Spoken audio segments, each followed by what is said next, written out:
what do you notice about the share environment? What do you see going on there that that can build a recovery community? Everything sounds so inviting. Everything sounds inviting, hopefully, because we're working on the principle of attraction rather than promotion. We want to find a lot of things to attract people with. At the same time, there's only two things to do, either go to a meeting or help out with something. So we're not attracting them by giving showers. We're not attracting people by serving lunch every day. We're not really providing a lot of other services other than maybe we have bathrooms, we have a place to plug in phones. But the two main things to do at Share are go to a meeting or help out. And that's like, if you compare that to the metaphor of the book, the three little wolves are playing badminton and Duffledore together. Well, what we're doing is we're going to meetings and we're all meeting goers. So it's kind of what we do. What else do you notice about Share's approach? What are some of the ways that we're building this house of flowers? I think in the aspect of what you just said too, that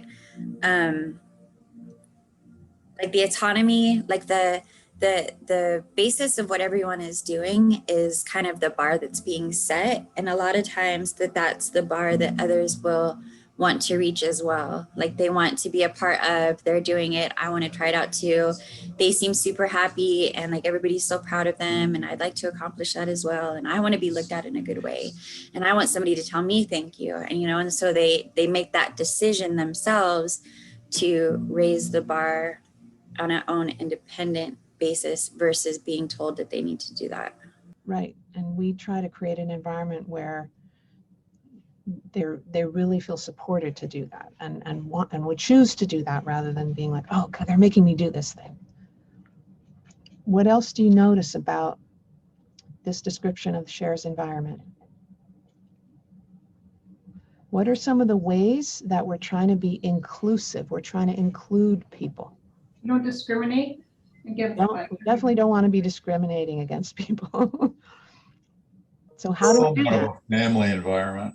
We try to create a sense of family. It's not exactly like your own house, but it might be similar to going over to the house of a family member who you knew held you in positive regard. Like if you went to a grandparent's house or an aunt's house and you had a connection with that person, it wouldn't be the same as going to your house, but you'd have a sense of family. We often think about that as kind of the metaphor of what we're trying to do. So we try to be less institutional and more homey. We're not really home, but we're home-y, we're homish. What about all this stuff about holiday celebrations? What's that all about? Our differences become our greatest strengths. I like that. Our differences become our greatest strengths. Totally true. But also, for a lot of folks that we serve, they don't get invited to anybody's house for Thanksgiving. There's no invitation. Like I know a lot of people who might have 3 different Thanksgivings they could go to, and they get to choose. What would it feel like if nobody invited you over to their house for Thanksgiving?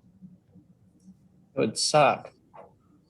Yeah, so we want to make sure that doesn't happen. We want to make sure too that we acknowledge more than just one type of holiday, so that it's not, December is not exclusively Christmas, but in fact represents a wide array of different religious and spiritual practices which reflect the communities that we serve and which help educate everyone at Share about the fact that, hey, there's a lot of people around us and not everyone thinks the same way. Not everyone celebrates Christmas. Not everyone celebrates Hanukkah. There's a whole range of different ways of thinking about spirituality. It's something that's really important if you're going to be inclusive. Because if you come to a place, if you're Jewish or you're a Muslim and you go somewhere and the only thing you see are Christmas decorations, you don't feel included and represented. We want to try and hold up a mirror so that people feel part of. Does that make sense? Okay, why don't we use the word patient, consumer, client, or member? Why don't we use those words? Because we're peer-to-peer, peer support. I like that answer. Anybody else care to add to Sarah's? It distances us from the people attending meetings. It distances us. And what happens if, like, why are we concerned about that? Why is that a problem? Because we do work there, so we are different, right?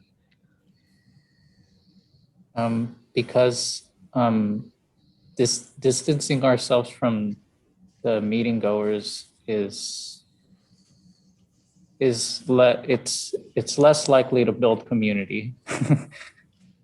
That's definitely part of it. We want to build community, and we want to let people know that SHARE does not have a patent on recovery, and that although we work there, and most of us have at least a year of abstinence, and some of us many, many more years of recovery involvement, but every person's path is different. And we respect that the person walking in that door who has 4 days of sobriety might actually have a lot of recovery and a lot to teach someone who has long-term sobriety.